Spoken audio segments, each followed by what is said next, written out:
রাত, কারাগারের করিডোরে ঝিম ধরা নীরবতা। লোহার গেটের ওপারে বসে আছে এক মানুষ, যার নাম অফিসিয়ালি মৃত, কিন্তু যার ফাইল এখনও বন্ধ হয়নি। 8 বছর আগে একটি খুন, কোনো সাক্ষী নেই, কোনো স্পষ্ট প্রমাণ নেই, শুধু ছিল একটা নম্বর, ফাইল নম্বর 17। আজ আমরা সেই জেলের দরজা খুলতে চলেছি, খুঁজতে চলেছি সেই সত্য, যে সত্যকে এতদিন লুকিয়ে রাখা হয়েছিল অন্ধকারের আড়ালে। তাহলে চলুন এবার ভিডিওটা শুরু করি।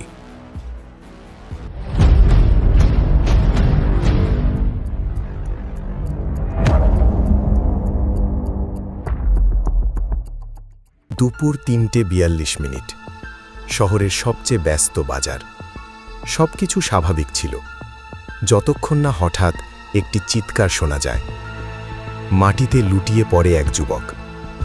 চারপাশে লোক, কিন্তু কেউ কিছু দেখেনি। কোনো গুলির শব্দ নেই, কোনো ছুরির আঘাতের দৃশ্য নেই, তবুও সে মারা গেছে। মিনিট 5-এর মধ্যে এলাকা ঘিরে ফেলে পুলিশ। শুরু হয় তদন্ত। প্রথমেই চেক করা হয় সিসিটিভি ফুটেজ, কারণ এটাই ছিল একমাত্র ভরসা। কিন্তু ফুটেজে দেখা গেল ছেলেটি হঠাৎ পড়ে যাচ্ছে, আর তার আশেপাশে কেউ নেই। একটা জনসমুচ্ছে খুন, কিন্তু খুনি অদৃশ্য। ঘটনার 12 মিনিটের মধ্যেই ক্রাইম ব্রাঞ্চ পৌঁছে যায়। পুরো এলাকার সঙ্গে সঙ্গে সিল করে দেওয়া হয়। প্রত্যক্ষদর্শীদের আলাদা করে জিজ্ঞাসাবাদ শুরু হয়, কিন্তু কেউই খুনিকে দেখেছে বলে দাবি করেনি। ফরেনসিক টিম ঘটনাস্থল খুঁটিয়ে পরীক্ষা করতে থাকে। শরীরে কোনো দৃশ্যমান আঘাতের চিহ্ন পাওয়া যায় না। এতে তদন্তকারীদের সন্দেহ আরও বেড়ে যায়। পুলিশ এবার মোবাইল টাওয়ার ডেটা সংগ্রহ করার সিদ্ধান্ত নেয়। ঘটনার সময় আশেপাশে থাকা নাম্বারগুলো বিশ্লেষণ করা হয়। একটি নাম্বার বারবার সামনে আসতে থাকে। তদন্তকারীরা সেই নাম্বারটির মালিকের পরিচয় খুঁজতে শুরু করে। ডেটাবেসে উঠে আসে একটি পুরনো নাম। নামটি দেখেই সবাই থমকে যায়, কারণ ওই ব্যক্তি 8 বছর আগেই মৃত ঘোষিত হয়েছিল। পুলিশ আবার পুরনো কেস রেকর্ড খুলে দেখে। সেখানে একই নাম জড়িত ছিল আরেকটি রহস্যময় ঘটনার সাথে। দুটি ঘটনার মধ্যে অদ্ভুত মিল খুঁজে পাওয়া যায়। দুটো ক্ষেত্রেই সিসিটিভি ফুটেজের একটি অংশ গায়েব ছিল। এতে তদন্তকারীরা নিশ্চিত হয় এটা কাকতালীয় নয়। তাহলে কি মৃত মানুষটাই ফিরে এসেছে প্রতিশোধ নিতে? তদন্তকারীরা মৃত ঘোষিত ব্যক্তির অতীত জীবন খুঁজতে শুরু করে। তার পুরনো ঠিকানায় গিয়ে তারা একটি পরিত্যক্ত বাড়ি খুঁজে পায়। বাড়ির ভিতরে ঢুকতেই দেখা যায় সবকিছু হঠাৎ করেই ফেলে রাখা। একটি টেবিলের ড্রয়ারে লুকিয়েছিল কিছু পুরনো ডকুমেন্ট। ডকুমেন্টগুলোতে উঠে আসে একটি পুরনো শত্রুতার গল্প। জানা যায় মৃত ঘোষিত ব্যক্তি একসময় বড় একটি প্রতারণা মামলার সাক্ষী ছিল, কিন্তু সেই মামলায় হঠাৎ করেই তার মৃত্যুর খবর প্রকাশ করা হয়েছিল। তদন্তকারীদের মনে সন্দেহ জাগে, মৃত্যুর খবরটা কি ইচ্ছাকৃত ছিল? কারণ মৃত ব্যক্তির কোনো আসল মৃতদেহ কখনোই পাওয়া যায়নি। তাহলে কি সে নিজের মৃত্যুকেই পরিকল্পনা করেছিল? তদন্তকারীরা পুরনো মামলার সমস্ত নথি আবার খতিয়ে দেখতে শুরু করে। সেখানে উঠে আসে কয়েকজন প্রভাবশালী ব্যক্তির নাম। এই নামগুলো আগের প্রতারণা মামলার সাথেও জড়িত ছিল। হঠাৎই দেখা যায় ভিকটিমও সেই মামলার এক গুরুত্বপূর্ণ সাক্ষী ছিল। তাহলে কি এই খুন আসলে পুরনো মামলার প্রতিশোধ?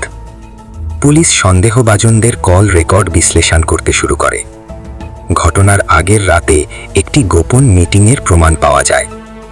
মিটিংয়ে উপস্থিত ছিল সেই মৃত ঘোষিত ব্যক্তির পুরনো শত্রুরা।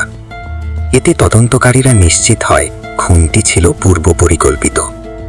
কিন্তু আসল প্রশ্ন এখনও রয়ে যায়, খুনি ঠিক কে? পুলিশ সম্ভাব্য সব সন্দেহভাজনের একটি তালিকা তৈরি করে। তালিকায় প্রথমেই উঠে আসে পুরনো ব্যবসায়িক পার্টনারের নাম। দ্বিতীয় নামটি ছিল এক প্রভাবশালী রাজনৈতিক ব্যক্তির। তৃতীয় নামটি ছিল সেই মৃত ঘোষিত ব্যক্তির পরিবারের এক সদস্য। তদন্তকারীরা প্রত্যেকের গতিবিধি আলাদা করে যাচাই করতে শুরু করে। ঘটনার দিন তাদের অবস্থান মিলিয়ে দেখা হয়। দুজনের অ্যালিবি মিললেও একজনের অবস্থান রহস্যজনকভাবে অস্পষ্ট থাকে। এই ব্যক্তির ফোন ঘটনাস্থলের কাছেই শেষবার সক্রিয় ছিল, তবুও সরাসরি প্রমাণ এখনও পুলিশের হাতে নেই। কেউ খুব হিসেব করে নিজের চিহ্ন মুছে ফেলেছে। তদন্তকারীরা সন্দেহভাজন ব্যক্তির পুরনো আর্থিক লেনদেন খতিয়ে দেখতে শুরু করে। লেনদেনের মধ্যে হঠাৎ একটি বড় অঙ্কের গোপন ট্রান্সফার ধরা পড়ে। ট্রান্সফারটি করা হয়েছিল ঘটনার ঠিক একদিন আগে। পুলিশ সেই টাকার উৎস খুঁজতে নতুন করে অনুসন্ধান শুরু করে। টাকার সূত্র গিয়ে মেলে একটি ভুয়া কোম্পানির সাথে। এই কোম্পানিটি আসলে একটি ছদ্মবেশী ফান্ডিং নেটওয়ার্ক ছিল। তদন্তকারীরা বুঝতে পারে খুনটি ছিল সুপরিকল্পিত চুক্তিভিত্তিক অপরাধ। এবার তারা প্রধান সন্দেহভাজনের উপর গোপন নজরদারি শুরু করে। নজরদারিতে দেখা যায় সে বারবার একটি নির্জন গুদামে যাচ্ছে। সেই গুদামের ভিতরেই লুকিয়েছিল পুরো রহস্যের আসল প্রমাণ। পুলিশ গোপনে সেই নির্জন গুদামটিতে রেইড করার সিদ্ধান্ত নেয়। রাত 1:17 অপারেশন শুরু হয়। গুদামের দরজা ভেঙে ভিতরে প্রবেশ করে স্পেশাল টিম। ভিতরে ঢুকেই তারা দেখতে পায় এক গোপন কন্ট্রোল রুম। সেখানে সংরক্ষিত ছিল বাজার এলাকার সিসিটিভির সম্পূর্ণ ডেটার মধ্যে একটি এডিট করা ফুটেজ ধরা পড়ে। ফুটেজে দেখা যায় খুনি ঘটনার আগে ক্যামেরার ব্লাইন্ড স্পট পরীক্ষা করছে।